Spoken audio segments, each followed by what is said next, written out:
Hello guys, ഇന്ന് നമ്മൾ കാണാൻ പോകുന്നത് ഇതുപോലത്തെ ഒരു ബോർഡർ വർക്കാണ്. ഇതെങ്ങനെയാണ് ചെയ്യുന്നതെന്ന് നോക്കിയാലോ. നമ്മൾ ഈ ക്രോസിനകത്ത് കൂടെ ഈ സിൽക്ക് ത്രെഡ് നമ്മൾ സ്റ്റിച്ച് ചെയ്യാം. ആദ്യമേ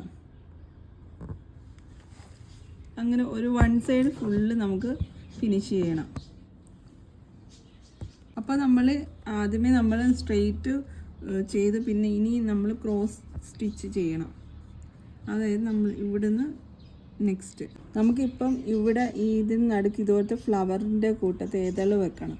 അപ്പോൾ ഇതെന്ത് ചെയ്യുക, ഇങ്ങനെ പിടിക്കുക, നടുക്കൂടെ സ്റ്റിച്ച് ചെയ്ത ശേഷം ഈ നടുക്ക് തന്നെ ഈ നീഡിൽ ഇറക്കുക.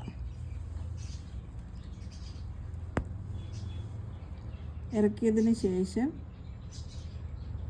ഈ മിഡിലിൽ തന്നെ നീഡിൽ വീണ്ടും മുകളിലേക്ക് എടുക്കുക, ഈ ഡ്രോ ചെയ്തെടുത്ത് നിന്ന്. എന്നിട്ട് പയ്യെ ത്രെഡ് വലിക്കുക.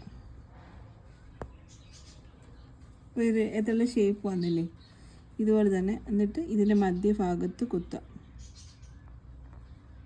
ഇതുപോലെ 2 ഇതളുകൾ ആക്കാം.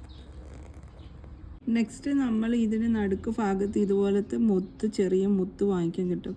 അതുപോലത്തെ വൈറ്റ് കളറോ ക്രീം കളറോ ഉള്ള മുത്തുകൾ എടുത്തിട്ട് ഇത് നടുക്ക് ഭാഗത്ത് കൊടുക്കാം. നമ്മളുടെ വർക്ക് ഇവിടെ ഫിനിഷ് ആയിട്ടുണ്ട്. എല്ലാവരും ഇതൊന്ന് ട്രൈ ചെയ്ത് നോക്കണം. Thank you so much for watching. Please like and subscribe.